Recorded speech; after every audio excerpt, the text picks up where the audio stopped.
اللہ الرحمن الرحیم۔ قرآن پاک کی سورت الحجرات اور آیت نمبر 2 ہے۔ اللہ تبارک و تعالی ارشاد فرماتے ہیں یا ایھا الذین آمنوا لا ترفعوا اصواتکم فوق صوت النبی ولا تجہروا لہ بالقول کجہر بعضکم لبعض ان تحبط اعمالکم وانتم لا تشعرون۔ صدق اللہ العظیم۔ اس کا ترجمہ کنز الایمان میں یوں لکھا ہے، اے ایمان والو۔ یہاں پہلے تو ایک مسئلہ سمجھ میں آ گیا کہ بعض لوگ کسی ایک اپنے بڑے کی کتاب میں ایسی بات لکھی ہوئی کو ایسے مانتے ہیں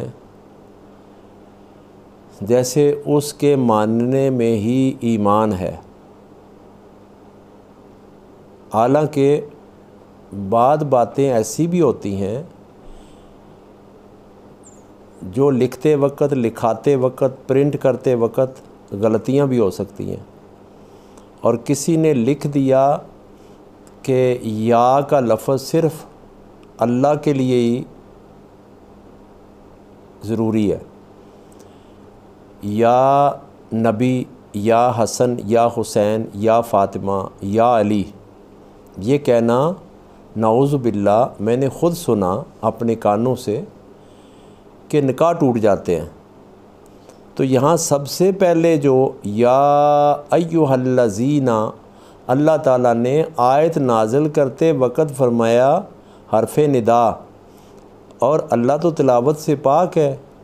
نبی پاک صلی اللہ علیہ وسلم کے قلب اطہر پر جبرائیل علیہ السلام نے یہ آیت اتاری، اور آقا صلی اللہ علیہ وسلم اپنی مبارک اور خوشبودار زبان سے بولے صحابہ اکرام کے ساتھ، یا ایھا الذین آمنوا، اے ایمان والو۔ اور یاد رہے کہ آقا صلی اللہ علیہ وسلم صرف جو سامنے ایمان والے بیٹھے ہوئے ہیں ان کو نہیں مخاطب، شرق سے غرب تک جتنے ایمان والے ہیں آقا دو جہاں صلی اللہ علیہ وسلم سب کے لیے یا ایھا الذین آمنوا کا فرما رہے ہیں۔ اور پھر صحابہ اکرام تک یہ جب آیت پہنچی تو صحابہ اکرام نے آگے پڑھی، یا ایھا الذین آمنوا، اے ایمان والو۔ اور آج 1450 سال بعد ہم پڑھ رہے ہیں، اور اللہ نے پاک قرآن میں فرمایا یہ جو میری کتاب ہے یہ بار بار پڑھی جانے والی ہے، اور جو اس کا ایک حرف پڑھے گا، ایک حرف کے اوپر اللہ نے فرمایا میں 10 نیکیوں کا ثواب عطا کرتا ہوں۔ سبحان اللہ۔ اور پھر یہاں یا حرف ندا ہے۔ آج سے لے کے اوپر آقا دو جہاں صلی اللہ علیہ وآلہ وسلم تک قرآن کی یہ آیت اور اس طرح کی بے شمار آیات اس کے علاوہ بھی ہیں، یا ایھا الناس، اے لوگو۔ اور پھر آقا صلی اللہ علیہ وآلہ وسلم فرماتے ہیں یا ایھا الناس۔ اور اب بے شمار لوگ، کروڑوں لوگ روزانہ اس آیت میں حرف ندا بولتے ہیں، یا ایھا الناس والی آیت میں حرف ندا بولتے ہیں۔ پھر نماز میں السلام علیک ایھا النبی حرف ندا بولتے ہیں، تو پھر تو کل کائنات کے مسلمانوں کے نکاح ٹوٹ جاتے ہیں۔ تو صرف ایک اس بزرگ کی غلطی کے اوپر ڈٹے رہنا یہ ٹھیک نہیں، بلکہ جو رب فرما رہا ہے یا ایھا الذین، یا ایھا الناس، آج ہم پڑھتے ہیں یا ایھا المزمل، مدینہ شریف میں ہے۔ قرآن میں اگر ہم یا ایھا المزمل نہ پڑھیں تو آیت ہی پوری نہیں ہوتی۔ یا ایھا الذین آمنوا لا ترفعوا اصواتکم، اگر ہم حرف ندا یہاں سے نکال دیں تو قرآن کی تلاوت نہیں ہوتی، تو جب قرآن کی تلاوت ہوتی ہے تو اس کا ترجمہ بھی ہوتا ہے، جب ترجمہ ہوتا ہے تو ہم بولتے ہیں اے کل کائنات کے ایمان والو، یا ایھا الناس، اے کل کائنات کے لوگو۔ اب ہماری تو کل کائنات کے لوگ نہیں بول رہے، سن رہے، لیکن حکم خدا عبادت پروردگار ہے، حکم خدا عبادت پروردگار ہے۔ اگر ہم رب کے حکم کے انکار ہیں، اب یہاں دیکھیں ہم اللہ کی بات مانیں حرف ندا کی یا اس بابے کی مانیں؟ اب نبی پاک صلی اللہ علیہ وسلم کی زبان اقدس سے یہ آیت نکلی، ہم نبی پاک صلی اللہ علیہ وسلم کی بات مانیں یا اس بوڑھے کی مانیں؟ اب یہ آیت صحابہ اکرام کی زبان اطہر سے نکلی، ہم صحابہ کی بات مانیں جن کے بارے میں آقا صلی اللہ علیہ وآلہ وسلم نے ارشاد فرمایا میرے صحابہ کی بات کو اس طرح عمل میں لانا جیسے رسی کو ایسے دانتوں میں پکڑ لیتے ہیں، اس طرح میرے صحابہ کے طریقے پہ چلنا۔ اور پھر تابعین تبع تابعین کا طریقہ ہے۔ تو اس قرآن کی آیت نے ہمیں بتایا کہ حرف ندا اللہ کا حکم ہے، اور اللہ کا حکم اللہ کی عبادت ہے، اللہ کی اطاعت ہے، اور رسول اللہ صلی اللہ علیہ وسلم کی اطاعت ہے۔ اب یہ جو آیت اتری، یہ آیت اتری کہ جب لوگ آقا دو جہاں صلی اللہ علیہ وآلہ وسلم سے اپنی آواز کو اونچا کرتے تھے، اب اس وقت تو یہ آیت اتری اس وقت کے لوگوں کے اونچا بولنے کی وجہ سے، لیکن قرآن تو قیامت تک کے لیے ہے۔ اب اگر غور کیا جائے کہ سلطنت عثمانیہ میں نبی پاک صلی اللہ علیہ وآلہ وسلم کے حرم شریف کی تعمیر کرنی تھی، تو انہوں نے مدینہ شریف سے باہر ایک بستی آباد کی، وہاں جا کے پتھر کو تراشتے تھے، کیوں؟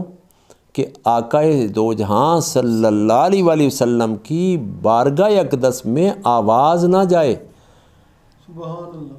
اور محبوب خدا صلی اللہ علیہ وآلہ وسلم کے آرام میں خلل نہ آئے۔ پیارے آقا صلی اللہ علیہ وسلم کے ساتھ گفتگو کرنے کا انداز اللہ تعالیٰ نے فرمایا جیسے تم آپس میں ایک دوسرے سے باتیں کرتے ہو اور آپس میں ایک دوسرے سے الفاظ بولتے ہو، اب اس سے باز آ جاؤ، میرے محبوب صلی اللہ علیہ وسلم سے بات کرنے کا انداز بھی اعلیٰ ہو، الفاظ بھی اعلیٰ ہو، یہ مختلف ہونا چاہیے۔ اور آج مدینہ شریف میں کیا ہے؟ لاؤڈ سپیکر، بہت اونچی آواز ہے، اور حرم شریف کے باہر ساتھ پتھر توڑنے والی اور کام کرنے والی مشینیں، بہت زیادہ اونچی آواز ہے۔ سرکار مدینہ صلی اللہ علیہ وآلہ وسلم اب بھی تو موجود ہے، لیکن اس دور کے لوگوں کو سلطنت عثمانیہ کے دور کی باتیں یاد ہی نہیں ہیں اور اس پہ عمل کرنا بھی مناسب نہیں سمجھتے۔ تو اللہ تبارک و تعالیٰ ارشاد فرما رہے ہیں اپنی آوازوں کو آہستہ رکھو، کس سے؟ میرے محبوب صلی اللہ علیہ وآلہ وسلم کے سامنے، میرے محبوب صلی اللہ علیہ وآلہ وسلم کی بارگاہ میں نہ بھی بولو تو میرے محبوب میرے نبی ہیں، میرے رسول ہیں، وہ تمہارے دلوں کی بھی جانتے ہیں۔ وہ آقا صدیق اکبر رضی اللہ تعالیٰ عنہ کے خواب بھی بیان کر دیتے ہیں۔ وہ ابو جہل کے اندر مٹھی کے اندر جو کینکریاں تھیں ان کو بھی بلوا سکتے ہیں، اور جس لکڑی سے ٹیک لگا کے خطبہ دیتے تھے اپنی محبت عطا کر کے اس کو رلا دیتے ہیں، ان کی محبت رلا دیتی ہے، اور پتھر بھی پیارے آقا صلی اللہ علیہ وآلہ وسلم سے والہانہ محبت کرتے ہیں۔ اور یہاں ارشاد فرمایا آپس میں جیسے آواز نکالتے ہو ایک دوسرے کے ساتھ، اب میرے محبوب صلی اللہ علیہ وسلم کی بارگاہ میں جب بھی بیٹھو، کوئی گفتگو کرو تو الفاظ کا بھی چناؤ کرو۔ اس لیے فرمایا کہ اللہ کے ولیوں کی صحبت میں بیٹھو تاکہ ان کو پتہ چل جائے، صحبت میں بیٹھنے والوں کو، کہ محبوب صلی اللہ علیہ وسلم کی بارگاہ تک پہنچنے کے لیے نہ عام الفاظ، نہ عام محاورے اور نہ عام گفتگو ہے، اور ایک پریکٹس کرائی جاتی ہے اولیاء کرام اپنے پاس اہل اللہ بنانے کے لیے۔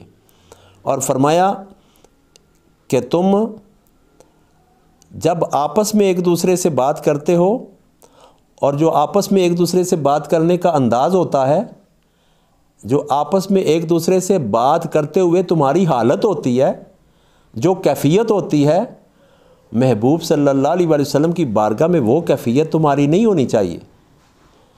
صحابہ اکرام فرماتے ہیں جب ہم آقا دو جہاں صلی اللہ علیہ وسلم کی بارگاہ اقدس میں حاضر ہوتے تو پرندے بعد دفعہ ہمارے کندھوں پہ بیٹھ جاتے۔ کیوں بیٹھتے؟ کیونکہ صحابہ ساکت ہیں، ادب کے ساتھ، سانس بھی اس طرح نہیں لے رہے کہ ان کو پرندوں کو پتہ چل جائے، اتنا ادب ہے۔ سبحان اللہ۔ تو پرندہ، صحابہ کرام فرماتے ہیں پرندہ محسوس کرتا ہوگا کہ ہم کسی پتھر پہ بیٹھے ہیں۔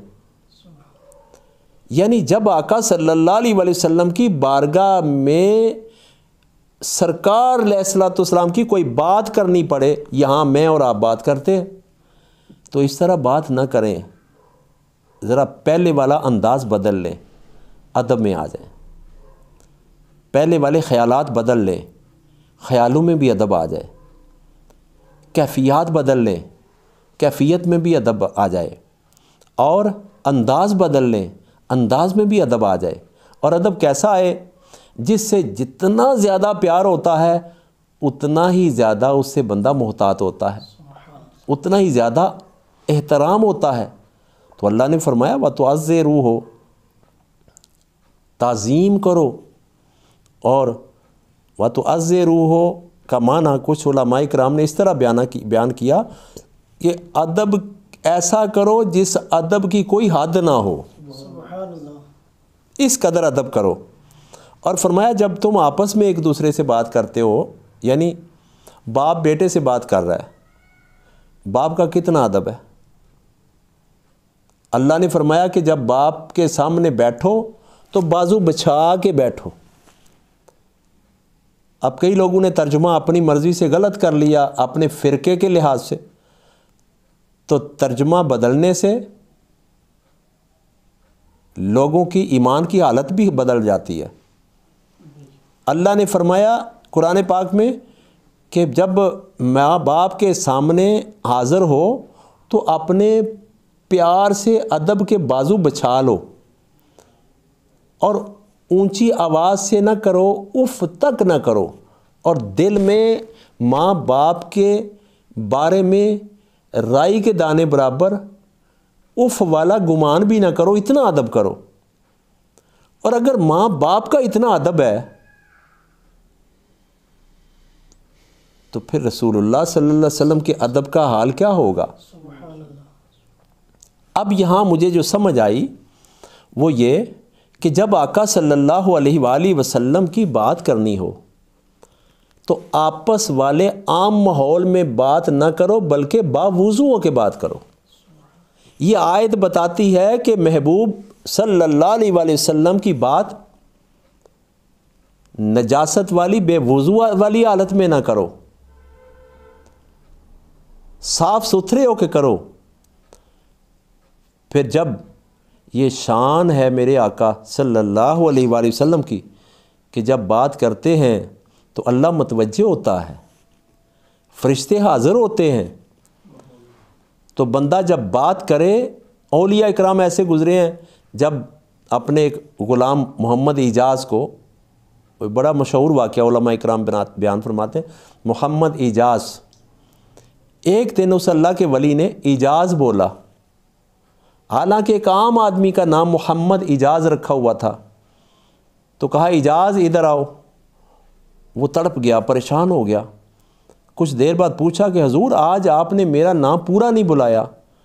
فرمایا بیٹا آج میرا وضو نہیں تھا, میں نے زندگی میں محمد صلی اللہ علیہ وآلہ وسلم بے وضو حالت میں نہیں بولا.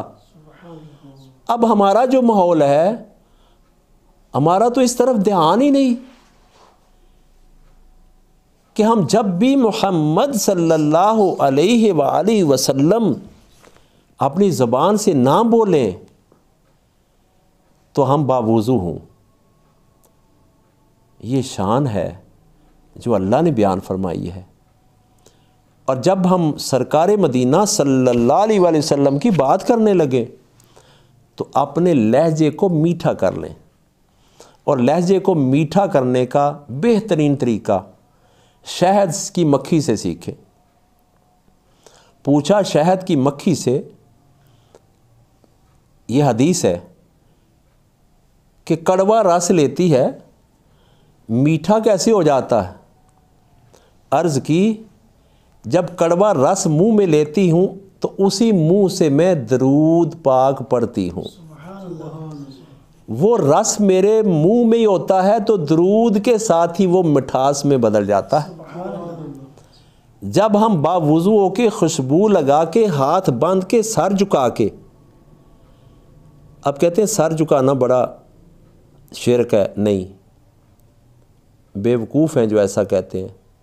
اللہ نے فرمایا کہ بازو بچھا کے بیٹھو وَخْفِضْ لَهُمَا, بازو بچھا کے بیٹھو. اب بازو بچھائیں زمین کے اوپر تو کیا حالت ہو جاتی ہے؟ سر تو خود بہت جھک جائے گا نا, سینہ بھی جھک جائے گا. یعنی جیسے ایک عام جانور بیٹھتا ہے وہ حالت بنتی ہے بازو بچھا کے بیٹھنے کی. تو رسول اللہ صلی اللہ علیہ وآلہ وسلم کا حق تو اس سے زیادہ ہے ادب کا. اب فرمایا یہ اس آیت میں کہ جیسے تم آپس میں گفتگو کرتے ہو ایسے گفتگو نہ کیا کرو, باوضو ہو کے گفتگو کیا کرو. اپنی زبان کو میٹھا کر لو, اپنے انداز کو اچھا کر لو, اور جب بھی کہیں بھی بیٹھ کے میرے محبوب صلی اللہ علیہ وسلم کی بات کرو تو اس مجلس میں اور تمہاری آپس کی مجلسوں میں فرق نمایاں نظر آئے کہ وہ تو تمہاری محفل کی باتیں تھیں, اب جب میرے مصطفیٰ صلی اللہ علیہ وسلم کی باتیں ہو گئیں تو اس محفل کا انداز نرالا ہونا چاہیے, اعلیٰ ترین ہونا چاہیے. اور پھر آگے ارشاد فرمایا اگر تم ایسا نہ کرو گے تو سن لو, اللہ نے حد لگا دی ہے کہ تمہارے اعمال تباہ برباد کر دیے جائیں گے. اور اعمال کتنے؟ زندگی کے پہلے لمحے سے لے کے زندگی کے آخری لمحے تک سارے اعمال تحبط اعمالکم, فرمایا تمہارے اعمال اکارت کر دیے جائیں گے, تباہ کر دیے جائیں گے, اور تمہیں خبر تک نہ ہوگی. پتہ چلا کہ اسے مسلمان ہی نہیں بندہ رہتا. مسلمان ہو تو اس کا بھی کوئی نہ کوئی تو ایمان لانے کا عمل ہوتا ہے. مومن کہاں رہے گا, اور کہاں اس کا قبر میں حساب ہوگا, کہاں اس کی بخشش ہوگی؟ کیونکہ رب نے فرما دیا ہے ان تحبط اعمالکم وانتم لا تشعرون, تمہیں سمجھ نہیں آئے گی, شعور ہی نہیں آئے گا. اب اسے پتہ چلا کہ آقا دو جہاں صلی اللہ علیہ وآلہ وسلم کی بات کرنے سے, حدیث پڑھنے سے پہلے باوضو ہو جائیں, خوشبو لگا لیں, اپنے لہجے کو نرم کر لیں, اخلاق اچھا کر لیں, درود پڑھا کریں تاکہ ہمارا اخلاق اچھا ہو جائے, پیار زیادہ آ جائے. اور آپس میں بھی جب ہم گفتگو کرتے کرتے آقا دو جہاں صلی اللہ علیہ وآلہ وسلم کی بات کرنی پڑ جائے تو احتیاط سے کریں, اور اس حال میں کریں جس حال میں قرآن میں ارشاد فرمایا کہ اپنے جیسے ماحول میں نہ کریں, اپنے جیسے انداز میں نہ کریں, اپنے جیسے الفاظ میں نہ کریں. انداز بھی اعلیٰ ہو, گفتگو بھی اعلیٰ ہو, اس کے الفاظ بھی اعلیٰ ہوں, اور تم عاجزی میں ڈوبے ہوئے ہو, آپس کی طرح نہیں, عاجزی میں ڈوبے ہوئے ہو, انداز بتا دیا، جب تم اپنے ماں باپ سے بات کرو تو ان کے سامنے تمہاری حالت کیسی ہونی چاہیے، اس سے کہیں زیادہ میرے محبوب صلی اللہ علیہ وسلم کی بارگاہ میں عاجزی کیا کرو۔ ایک نام محمد صلی اللہ علیہ وآلہ وسلم ہے جو بڑھ کر گھٹا نہیں، ورنہ ہر ایک عروج میں پنہا زوال ہے۔ اللہ تعالی ہمیں عمل کی توفیق عطا فرمائے۔